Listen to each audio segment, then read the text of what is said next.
En teoría, esta sería la segunda parte de la saga El Médico. Y digo en teoría porque en realidad los libros se pueden leer separadamente sin ningún problema.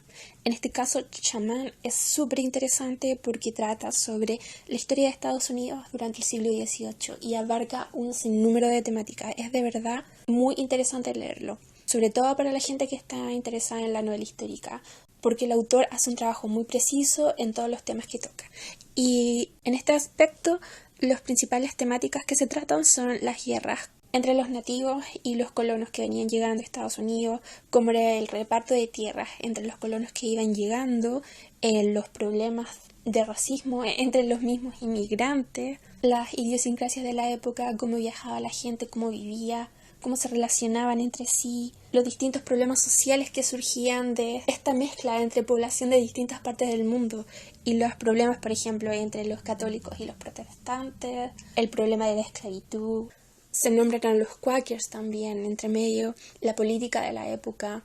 Y más precisamente en cuanto al tema médico, que es el tema central de la saga, sobre cómo eran las artes médicas de la época, cómo se trataban a los enfermos, por ejemplo, en la guerra, cómo fue el descubrimiento de la anestesia, porque antes de esa época, si te querían amputar un miembro, lo hacían así, a sangre fría. Y tomando el título del libro, Shaman, cómo eran las artes médicas de los chamanes, de las distintas tribus que existían.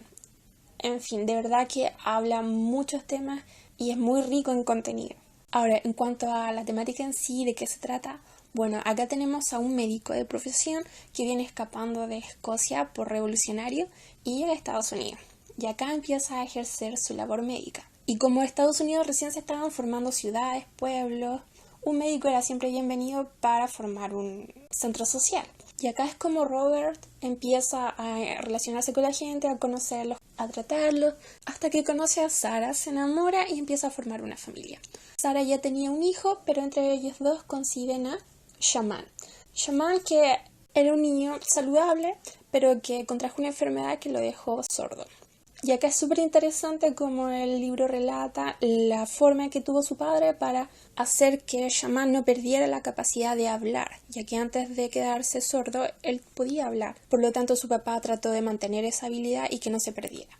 Y así fue como Shaman, de la mano de su maestra, de su papá y de una amiga, consigue conservar su capacidad de hablar y de leer los labios al mismo tiempo. Sin embargo, él siempre tuvo el deseo de convertirse en médico como su padre. Pero su papá, sabiendo que necesitaba el sentido de audición para poder, por ejemplo, escuchar el pulso o escuchar los diversos sonidos de la respiración, etc., le decía: no, chamán, tú no vas a poder convertirte en médico, así que piensa en otra cosa. Quizás puedes dedicarte a la investigación, a ser docente, qué sé yo, pero médico, olvídalo. Obviamente Chamán no se queda con esto, sino que él sigue luchando y aplica a las diversas universidades de Estados Unidos, siendo rechazado por todas, excepto por una que, bueno, le dijo: ok, te aceptamos, veamos cómo va la cosa.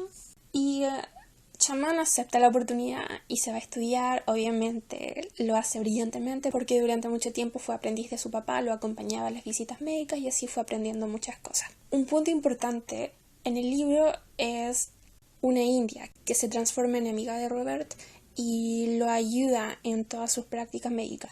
Esta india también hace como una especie de mentora de chamán, es decir, lo cría prácticamente. Y es así como esta mujer se transforma en un pilar fundamental en la familia de Robert. Y es gracias a ella que el autor nos cuenta cómo era la vida a grandes rasgos de los nativos americanos y cómo fue este proceso trágico de las guerras y del traspaso, en definitiva, de los indios a las reservas de indios, despojándolos prácticamente de las mejores tierras y llevándolos a tierras estériles para, en cierta forma, evitar una matanza mayor.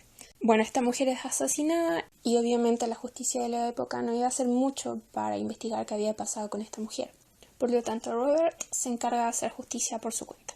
Pero no tiene mayores datos, solamente tiene las cicatrices del cuerpo de esta india y con eso se trata de descubrir quién pudo haber sido o quiénes fueron los asesinos de esta mujer. Bueno, finalmente pasa el tiempo y explota la guerra entre el sur y el norte.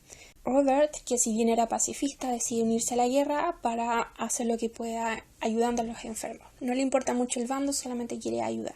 Por otra parte, su hijo mayor se une a las fuerzas del sur. Finalmente pasa el tiempo, la guerra termina, Robert vuelve a casa y muere. Y acá es donde Chamán descubre los diarios de su papá y se da cuenta de muchas cosas que le habían pasado inadvertidas. Por ejemplo, descubre que su papá en su casa tenía como un refugio para proteger a los negros que se venían escapando de la esclavitud. Y también descubre todos los avances que había hecho Robert para esclarecer la muerte de la India. Y así es como Chamán, teniendo todo esto en mente y redescubriendo en cierta forma la imagen de su papá, va a buscar a su hermano mayor, quien fue tomado prisionero. Lo rescata de morir y vuelven a casa. Y acá es donde Chamán, junto con su hermano, descubren realmente quién fue el asesino de esta mujer. Y que para su pesar era una persona muy cercana a la familia. Alguien que prácticamente los había criado a ellos dos. Un libro súper interesante que tiene de todo, de verdad de todo. Especialmente recomendado para los que les gusta la novela histórica.